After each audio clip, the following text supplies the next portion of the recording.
BJP വിരുന്നിന് വിളിച്ചപ്പോൾ ചില ബിഷപ്പന്മാർക്ക് രോമാഞ്ചമുണ്ടായി എന്ന് മന്ത്രി സജി ചെറിയാൻ.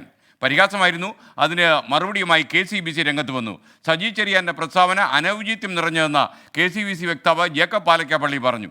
പ്രധാനമന്ത്രി നരേന്ദ്രമോദി ക്ഷണിച്ച യോഗത്തിലാണ് ബിഷപ്പുമാർ പങ്കെടുത്തത്. നവകേരള സദസ്സിൽ പങ്കെടുക്കുന്നതും ഇതുപോലെയാണെന്നും ജേക്കബ് പാലക്കാപ്പള്ളി പറയുന്നു.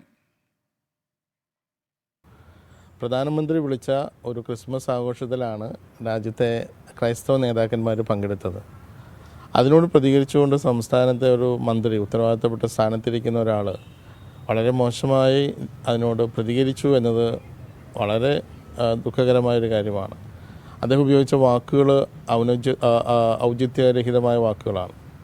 അപ്പോൾ അത്തരം സ്ഥാനത്തിരിക്കുന്ന വ്യക്തികൾ വിമർശിക്കുമ്പോൾ പോലും സംസ്കാരസമ്പന്നമായ രീതിയിൽ മാന്യതയുടെ വാക്കുകൾ ഉപയോഗിച്ചുകൊണ്ട് വേണം വിമർശിക്കാൻ എന്നാണ് അക്കാര്യത്തിൽ പ്രതികരിക്കാനുള്ളത്. കൊച്ചിയിൽ നിന്ന് ശ്രീകാന്ത് കൂടുതൽ വിശദാംശങ്ങൾ നൽകും. Srikanth, good morning, happy new year. അപ്പോൾ നമ്മുടെ ഒരു പപ്പനാണോ പാപ്പനാണോ എന്നറിയില്ല, അദ്ദേഹം പറയുന്നത് ബിഷപ്പന്മാരും വൈദികന്മാരും ഒക്കെ വിമർശനത്തിന് അതീതരാണോ, എന്താ കുഴപ്പമെന്നാണ് ചോദിച്ചിരിക്കുന്നത്. SKN അതൊരു തമാശയെ കണ്ടാൽ മതി, പക്ഷേ ഇതൊരു രാഷ്ട്രീയ വിഷയമായി മാറുകയാണ്, ഇതൊരു വിവാദമായി മാറുകയാണ് സംഭവം. കാരണം ഇന്നലെയാണ് മന്ത്രി സജി ചെറിയാൻ്റെ ഭാഗത്തു നിന്നും ഇത്തരമൊരു പരാമർശം വരികയുണ്ടായത്. പ്രധാനമന്ത്രി സംഘടിപ്പിച്ച വിരുന്നിൽ പങ്കെടുത്ത ആളുകൾക്ക്, ബിഷപ്പുമാർക്കൊക്കെ രോമാഞ്ചമുണ്ടായി എന്ന തരത്തിലൊരു പരാമർശം. അതിനെതിരെ ഇന്ന് KCBC രംഗത്ത് വന്നിരിക്കുകയാണ്.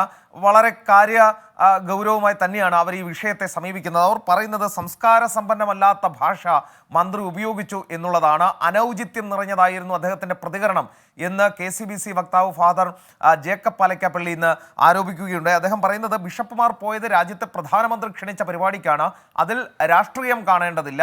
ഭാഷ ഉപയോഗിക്കുമ്പോൾ അത് ആർക്ക് ഏത് തരത്തിൽ ബാധിക്കും, മുറിപ്പെടുത്തും എന്നുള്ള കാര്യം പരിശോധിക്കണമെന്നും അദ്ദേഹം ചൂണ്ടിക്കാണിക്കുകയും ചെയ്യുന്നുണ്ട്. തൻ്റെ പ്രതികരണത്തിൽ ഔചിത്യക്കുറവുണ്ട് എന്ന് തോന്നിയാൽ മന്ത്രി തൻ്റെ പ്രസ്താവന പിൻവലിക്കട്ടെ എന്നും ഇപ്പോൾ KCBC പറയുന്നുണ്ട്. അതായത് അടിമുടി അവർക്ക് ഇക്കാര്യത്തോട്, മന്ത്രിയുടെ പ്രസ്താവനയോട് വലിയ തോതിൽ എതിർപ്പുണ്ട് എന്ന് തന്നെയാണ് അദ്ദേഹത്തിൻ്റെ വാക്കുകളിൽ നിന്നും വ്യക്തമാകുന്നത്. 24 അഞ്ചിന്റെ വജ്രത്തിളക്കം.